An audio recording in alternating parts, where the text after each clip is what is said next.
D चौक के अंदर बार बार shelling की गई। देखा नहीं आप तो सोशल मीडिया पे तस्वीरें हैं कि कौन लोग थे जिनके ऊपर वो शेलिंग कर रहे थे, ये कौन से दहशतगर्द थे, ये किस तरह की कौन सी पुलिस अपने लोगों के ऊपर इस तरह करती है। फिर जो लिबर्टी चौक में लोग निकले वो फैमिलीज निकली हुई थी लाहौर में, उनके ऊपर जो शेलिंग की गई, जो कराची में किया गया, तशद्दुद कराची में किया गया, यानी कौन सी मुल्क की पुलिस से इस तरह का जुल्म करवाते हैं। ये हैं यजीद के मानने वाले लोग, ये हैं उनके फॉलोअर्स यजीद के, राना सनाउल्लाह, शहबाज शरीफ, हमजा शरीफ। ये वो लोग हैं, शहबाज शरीफ और राना सनाउल्लाह। अगर इस मुल्क का इंसाफ का निज़ाम इनको सजाएं देता, जब इन्होंने मॉडल टाउन में 14 लोगों को सबके सामने टीवी के सामने गोलियां मारी और कुछ 60 लोगों को गोलियां लगी थी, 14 लोग मारे गए थे, अगर तब सजा मिल जाती तो शायद इस हट दर्मी से ये इस तरह का जुल्म ना करते जो सारी कौम ने देखा। तो मैं एक अपनी पार्टी के भी बड़े मेरे लोग मायूस अंदर से, हमारे कारकुन, कि आपने क्यों नहीं वहाँ जाके, क्यों नहीं वहाँ बैठ गए। मैं आपको यकीन दिलाता हूँ कि मैं वो आदमी हूँ जो कि 126 दिन धरने में बैठा हूँ। मेरे लिए इतना देर बैठना, जितनी देर ये घुटने टेकती है गवर्नमेंट, मेरे लिए क्या मुश्किल था। लेकिन मुझे जब तक मैं वहाँ पहुँचा, मुझे पूरी तरह इल्म हो गया कि अब हालात किस तरफ जा रहे हैं।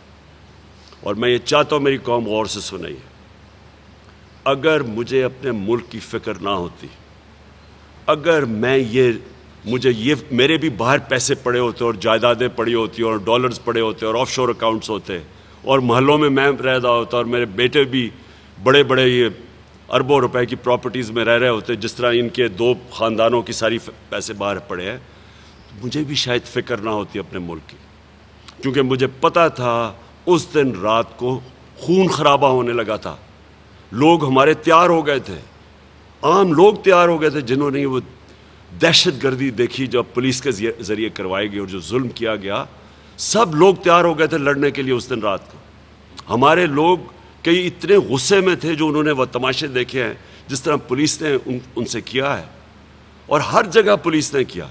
जो लोग पुलिस की मार खा के वहाँ तक पहुँचे, जिन्होंने उमर यूब की हाल देखा, जो वो हमारे साथ जब कंटेनर में आया, वो जाके पुलिस को समझा रहा था और उन्होंने जो उससे तशद्दुद किया है, ये भी नहीं देखा कि एक मिनिस्टर है, किसी ने कोई मुजरिम नहीं है, ये इंस्ट्रक्शंस दी हुई थी पुलिस को जुल्म करने के लिए। तो जो गुस्सा था उस वक्त, मैं उस दिन शाम को बैठ जाता, मैं आपको सबको गारंटी करता हूँ कि उस दिन खून खराबा होना था। हमारी पुलिस के खिलाफ नफरतें बढ़नी थी, बढ़ चुकी थी, मजीद और बढ़नी थी। लेकिन पुलिस भी अपनी है, पुलिस के आम लोग, पुलिस वालों का कसूर नहीं है। ये ऊपर जो इन्होंने बैठाए हुए थे मुजरिम, और ये जो गुल्लू बट बैठाए हुए थे, ये यजीद, मैं फिर से कहता हूँ, ये यजीद के वो मानने वाले हैं जिन्होंने उनको आगे कर रहे थे कि कह रहे थे जुल्म करो।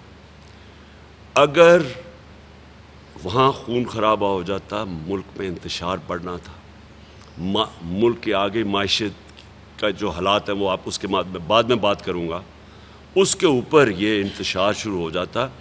ये मेरे मुल्क का नुकसान था। इसको कोई ये ना समझे कि कोई हमारी एक कमज़ोरी थी, और ये भी कोई ना समझे कोई डील हुई। ये भी जी मैं बातें सुन रहा हूँ क्योंकि कोई इस्टेब्लिशमेंट से डील हुई है, मेरी कोई किसी से डील नहीं हुई। मैंने सिर्फ तब ये सोचा कि मेरे मुल्क को नुकसान होगा, नफरतें बढ़ेंगी, इदारों के बीच में और अवाम और इदारों के बीच में फासले बढ़ेंगे। ये हमारे मुल्क को नुकसान है, दुश्मनों का फायदा है। ये सिर्फ एक चीज थी जिसने मुझे रोका वहां बैठने से।